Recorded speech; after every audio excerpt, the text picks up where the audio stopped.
Hey guys, welcome back to my channel. I'm Brittany, and I know that if you've seen my last videos, I did a July curriculum unit study video, and I wanted to go ahead and do August. And so since we're going to be having different units sent to us through gatherround every month, I wanted to just give you an update every month of what our homeschool looks like and what we're doing each month with our curriculum and things like that.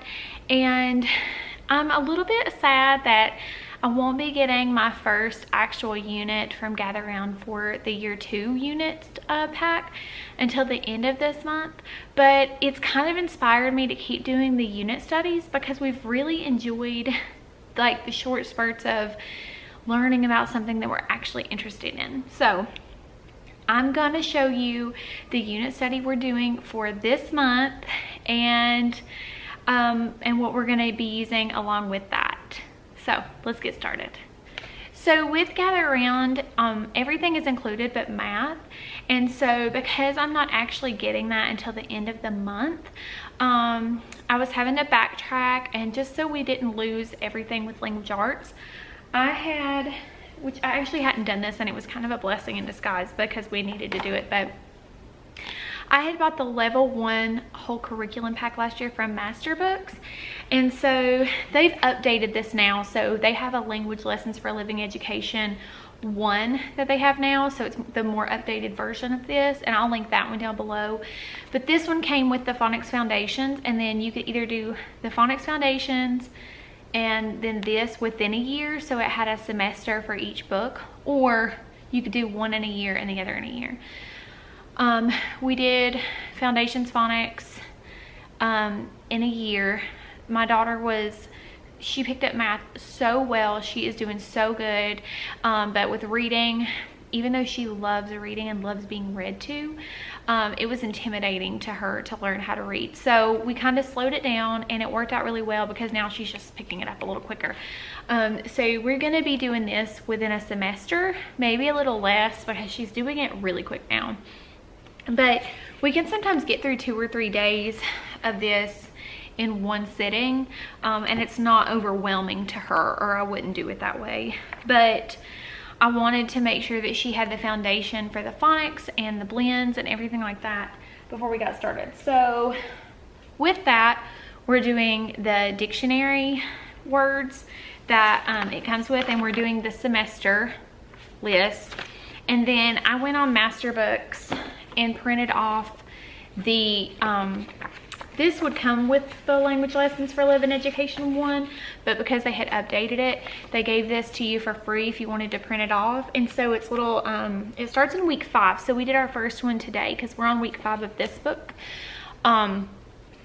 But it's little vocabulary words that you would do for each lesson, and she really enjoyed doing this today. She was very good at it.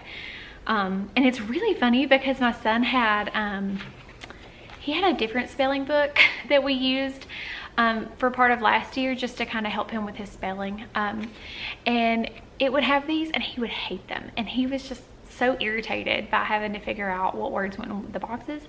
And today she was getting so excited about doing it, and she was doing it so fast that he's like, hey, where's my old spelling book? Can I do one of those? So I thought that was really funny that her excitement for learning has been more contagious to him, and so she will do a few days of math because that's her favorite.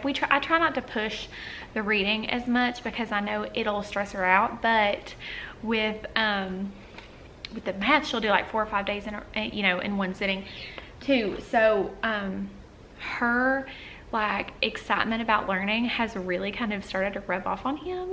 And I think that's just so funny. And then I also printed this off the Masterbooks website as well, and it's just, I'm gonna laminate these probably and cut them out so that I can test her on them throughout the semester. But it's just the words that she needs to know from the foundations phonics. So she went through 2 pages of this today and really did well. I feel like sometimes with breaks with my kids, we didn't pick this up for the first 3 weeks of school, and now we're already on week 5 of this. And so I just really feel like when they're having a hard time picking things up, like pushing them to keep learning it is more stressful to them and they shut down.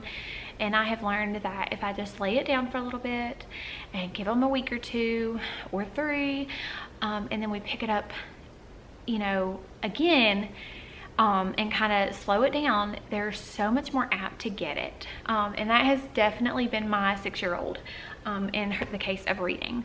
So she has had no issues with that at all, and we are really excited to just finish this book since I already had it on hand, and kind of use it until we're done with it, along with the gather round when it comes. The unit study that I picked up, so let me back up. We're actually still doing U.S. government from July. We're only on less than 10, I think. But we've had so many opportunities to just study other things and have field trips, and it has been really fun already this year. And my son loves U.S. government right now, and he has really enjoyed it, especially because I'm not pushed. And so when we do sit down and have a full day of school and we pull that out, he is just learning so much. So today we learned about, we did lesson 9, and we learned about bills and how they go through Congress. And he just spit it out, man. Like he heard it, and it was so exciting because I remember doing that in school and I couldn't tell you one thing I learned, and today it was like he just got it. It was really cool. So we're still going to be doing that as our social studies, and because it's a mini unit, you know, it would be different if it was a full unit from gather round and we were supposed to be doing like the 5 pages a day. But because it's only 2, and because they do it within like 10 minutes after I read, it's been really nice to just pick that up a few times a week and to keep going. So it was really great that I picked a mini unit to start with, and then we could still catch up on things that we needed to work on before we start like our full year of like unit after unit. But because we have some exciting things happening in Western North Carolina in the fall, we live in an area that is huge for apple growing, and just we have a ton of apple orchards here. We even have an apple festival usually in September. I know they canceled it this year because of COVID, so we're really sad about that. But the apple orchards are open, and we got to go for the first time last week, and that's just a big thing for us. We love going. We actually go every week. We eat a lot of apples in the fall. And so Honeycrisp is a big one in this area, and so Honeycrisp is starting to grow, and they've got some out now, and so my husband's really excited to get home, and hopefully we're going to try to hit the apple orchard this evening. But we went for the first time last week and picked up a bunch of apple goodies. They have apple cider donuts here and apple slushies and juice, and just it's so fun to go, and we get to go once a week, and they have a big area to play in out there. They do a maze. They have animals that you can feed, so it's a real experience every time we go. And we went with friends last week, and I actually bought, this is going to go along with what I'm about to show you, but I got this DK book off of Amazon after I saw DK books from Tori at the Oglesby Ohana, and I'm gonna link her channel down below because she is awesome. She has been so inspirational and encouraging to me, so I would feel selfish keeping that to myself. But she has been raving about DK books, and I feel like it's a little bit of a cheaper version of like Usborne books, but they are amazing. And this is a Smithsonian book, and it's all about trees, leaves, flowers, and seeds.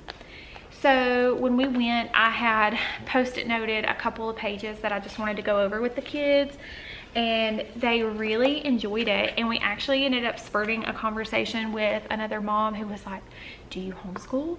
Tell me what you use. Tell me what you're doing. And it was just really encouraging to be able to say, like, you can homeschool anywhere. And so I took this book along, but because we get so excited about apple season here, and we also won't be getting our apple festival and stuff, I got on Etsy and I found this beautiful apple unit study. I'm gonna link the Etsy shop down below because she has some beautiful things. Like, I went on a shopping spree and I plan on getting a lot more from her. But we're doing, it's just a Montessori inspired Apple unit study. So it's probably a little bit young for my son. However, he's going to be really interested in just the things that we're doing for the season, because he's all about family and tradition and doing things together like that. So I think he'll still be heavily involved in this. But it'll be more for my daughter and for my toddler probably, because she can do a few things with it too. But there's matching games. These are the things that Tate might get to do. So there's actually a chart that you put it on, but you put these in order, and there's actually a matching game like I said, but then there's some that you put them in order of the cycle of the apple. And so I was just so excited to do this with them. And then I can break it down even more for him with this book and talk about seeds and how they grow and their root systems and things like that. But the cool thing was, I'm gonna have to reprint some of these because they didn't print the right way, which I was kind of bummed about. But there's poems in here that you go over. There was handwriting, and then it goes over bees as well. So it breaks down the anatomy of an apple, and then it also goes in a little bit with the anatomy of a bee, which I'm really excited about. So not only is it breaking down the anatomy of an apple and how it grows and things like that, but also the pollination part of it and the anatomy of a bee. So we'll be able to like even go a little further into, you know, why bees are important and what they do for our environment and things like that. So I'm really excited about this apple study. Like I said, it's just a big tradition in our home and just in this community in general for families to just visit apple orchards regularly during this time, because the apples are so good. They're so good, y'all. But it came with this, which I'm actually probably going to frame and keep in the house after we're done with the unit. But it's like all the different types of apples. I got a few things to go with our apple unit study. So like I said, I got the Trees, Leaves, Flowers, and Seeds DK book. I got the Apples Everywhere book, and it's really sweet, and it talks about harvest time and what you do at an apple orchard. So the kids pretty much know, but I think it's really sweet to just have that tradition of like reading about it and getting excited about it and things like that. I picked up this level 1 or the step 1 reader for Lorelai, and so we've already read it once, but we'll probably just go through and read it a few times in the next month for her reading practice and you know, just for the season that we're in. So I'm excited about that one. And then I got Johnny Appleseed. So I don't know a lot about Johnny Appleseed, but I thought that it would be a really fun book to read and someone fun to study while we go along with this unit. So that's another way that we're going to use that unit study, is talking about different people that are correlated with something like apples.